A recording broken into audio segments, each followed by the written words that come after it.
Chapter 17. Wedge Antilles realized that the mission he and Pash Kraken had been given was the most difficult of all to complete. He suspected the other members of Rogue Squadron had been assigned tasks like mapping out power grids or locating shield generation stations. Pinpointing those locations would be vital if any invasion was to succeed, but that data would be useless unless he and Pash succeeded and came away with a positive report. They had been charged with the duty of assessing the loyalty of the populace on the planet.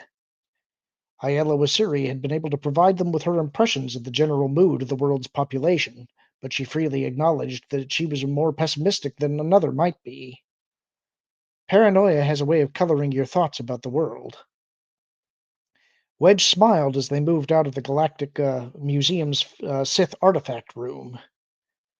Paranoia may be an effect of the things in that room. Ghastly stuff, but seductively powerful. Iella glanced down wistfully. Not as crude as a cubic meter of credits, but those things appeal to something even more base than greed. My thoughts exactly. Because of his mission parameters, Wedge had decided touring the various Imperial facilities open to the public should form the basis of their survey, and in the week since his arrival, they had covered a lot of ground. He had expected the Empire to put its best face forward and display things that would denigrate and demean the rebellion, and he'd not been disappointed. By learning what it was the Empire wanted its citizens to believe about the rebellion, he could then assess whether or not the Imperial propaganda efforts were successful.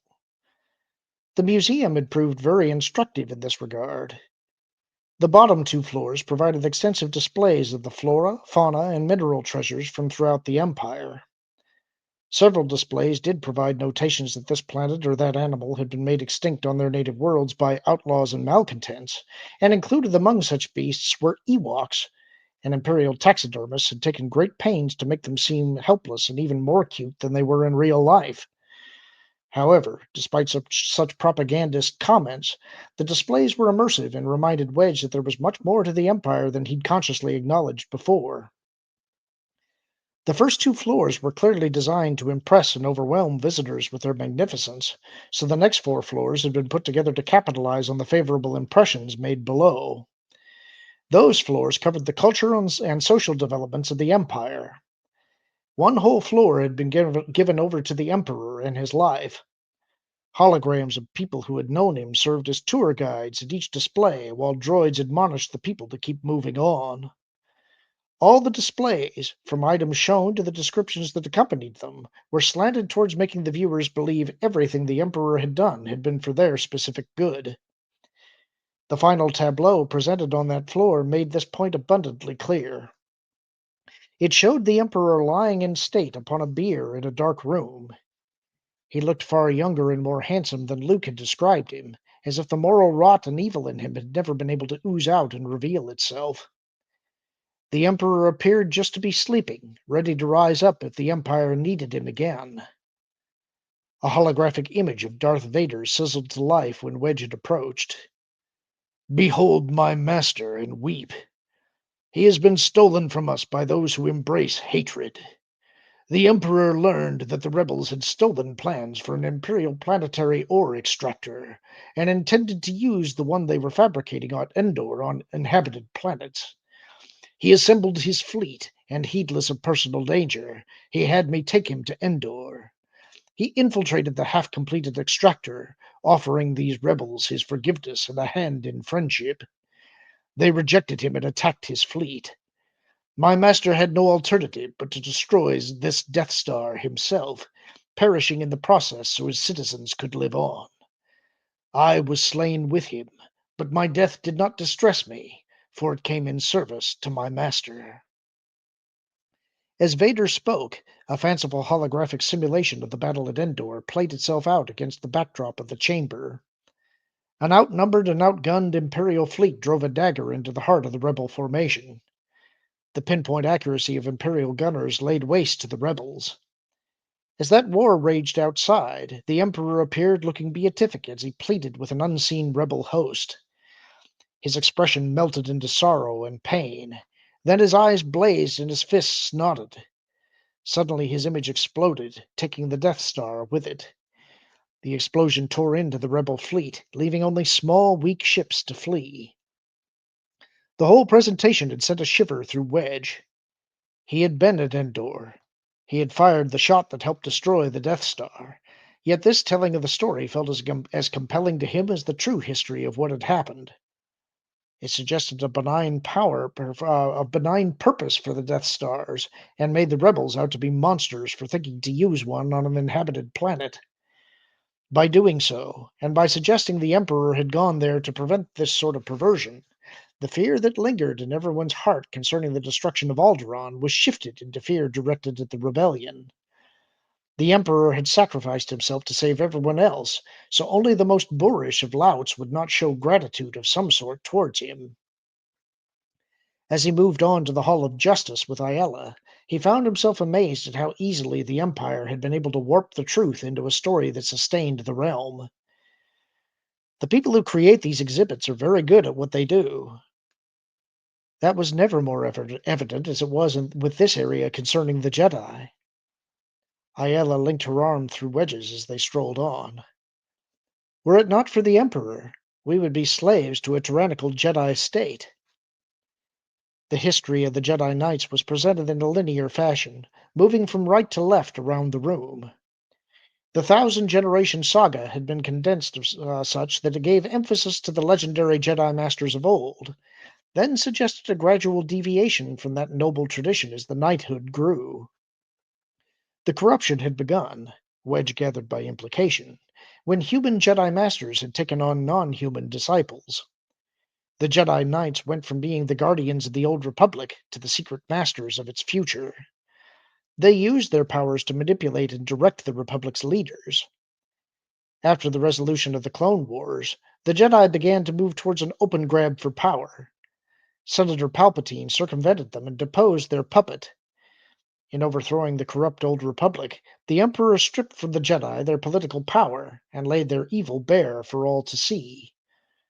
The Jedi denied the truth he revealed, all except one of their number. His fellows tried to murder him, but he survived their treachery and rose to assist the Emperor in rooting out the evil that had ruined the knighthood. He was Darth Vader, and, said the display, never had there been a greater champion for the high ideals of the Empire than he. Wedge smiled. At least that last bit is true. Vader was Imperial through and through. Notice how they have the true line of Jedi Knights dying with Vader at Endor? No mention of Luke Skywalker, but the implication is that he is heir to the corrupt tradition. She shook her head. I wonder if that's too subtle.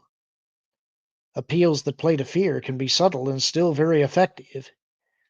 Wedge turned and looked back towards the far corner of the room. It looks to me as if this chamber once opened onto another one, but the entrance has been sealed up. I've seen an old version of a holographic museum tour. We have people who archive those sorts of things just to see what's been changed. Once upon a time, back in the days of the Old Republic, there were 3 more chambers that extended back there with mementos of famous Jedi Knights and their exploits. Iella shrugged. It's been sealed up for over 30 standard years. Rumor has it that most of the things in there now are memento mori, and the descriptions of some are enough to make the Sith artifacts look absolutely benign. Pash Kraken met them outside the Jedi exhibit, carrying a small sack.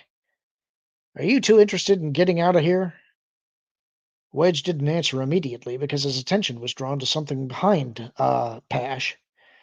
The museum had been constructed in such a way that the circular foyer rose up all the way to the roof, giving each floor a crescent-shaped opening into it.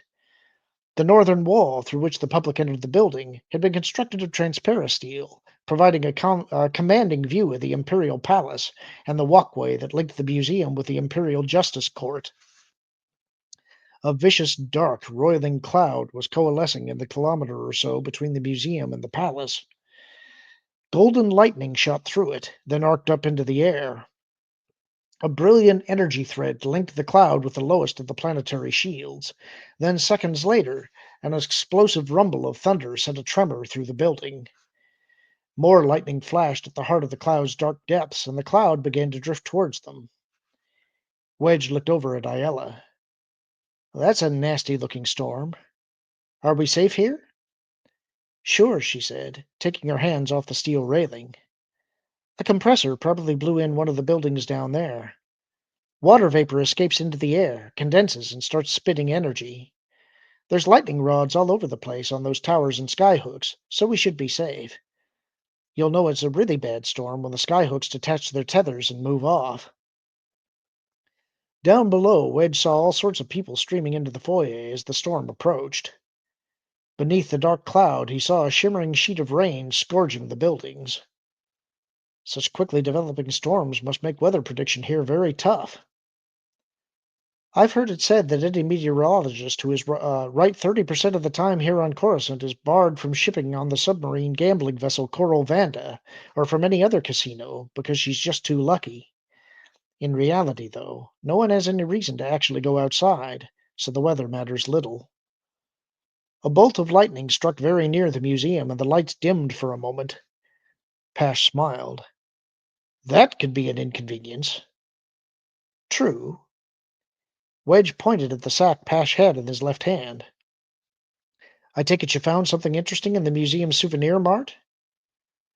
I have here the most popular items, as indicated by a very friendly sales clerk.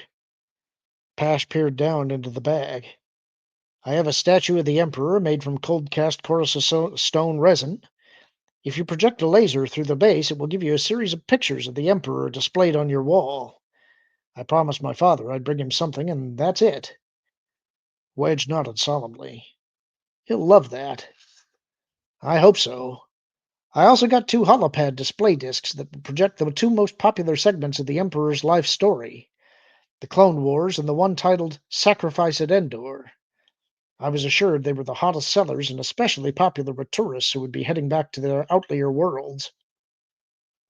Interesting.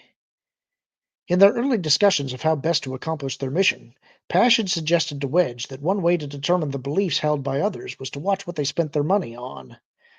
The popularity of the statue suggested that a good number of people did revere the Emperor, though the image of Pash's father displaying it like a trophy at his office suggested that even the Emperor's detractors would find a use for such a thing. The holopad discs, on the other hand, suggested an interest in the events that happened before and around the founding of the Empire, and the events that marked its decline. The sacrifice at Endor piece was significant in that it confirmed the Emperor's death and could be brought to distant worlds to lay any doubts to rest. The fact that it showed the rebel fleet as having been broken and suggested evil motives on the part of the rebels themselves was not that great a concern to Wedge. While imperialists could use the program to show how the emperor cared for his people, the chances of it convincing anyone that the rebellion had died in Endor with it were slim indeed. Well, this is a start. It would seem that people are beginning to come to grips with the fact that the emperor is dead. However he died, by his own hand or through Luke's intervention, the fact is that the rebellion was sufficiently strong to put him in mortal danger. To a greater or lesser extent, everyone on this planet must wonder how much of the rebellion has survived and how it will affect their lives. Wedge smiled. I think those will do just fine. Everyone will be happy with them. I hope so. Pash jerked his head towards the building's central core and the lift tubes. The storm will be past shortly. Shall we head down and out? Wedge nodded and started towards the lifts when a woman grabbed his elbow. He turned with a polite smile on his face, and she launched herself into his arms. Darling, she shouted, then kissed him full on the lips. I'm so glad I caught up with you. Wedge got his hands on her shoulders and pried himself loose in her embrace. He started to sputter. Then he saw who she was, and a chunk of Hoth settled itself in his guts. Mirax. Yes, love. We were just getting ready to look for you. Where have you been? I missed some connections and couldn't get out when I wanted to. Mirax forced a light laugh and smiled at Pash and Iella. You know me. I always push my luck with my travel plans. Things just fell apart this time, and I don't have a clue as to what I shall do now. Perhaps, my dear, you do. And that's the end of the chapter. Hope you enjoyed it. Talk to you soon.